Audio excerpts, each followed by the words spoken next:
You're watching How Leap. Let's see how to check if someone is spying on your iPhone. First, look for unusual signs like rapid battery drain, overheating when idle, or unexpected data usage spikes. Check for unknown apps. Go to Settings, then General, then iPhone Storage, and review the app list. Next, review your login locations.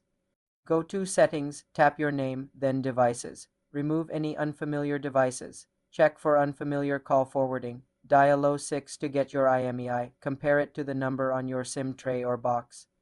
A mismatch is suspicious. Look for strange background noises during calls, which could indicate call forwarding. Check your privacy settings. Go to Settings, then Privacy and Security, then Safety Check to review sharing. Ensure no unknown profiles are installed in Settings, then General, then VPN and Device Management. Run a security. Scan with a trusted app like Malwarebytes from the App Store.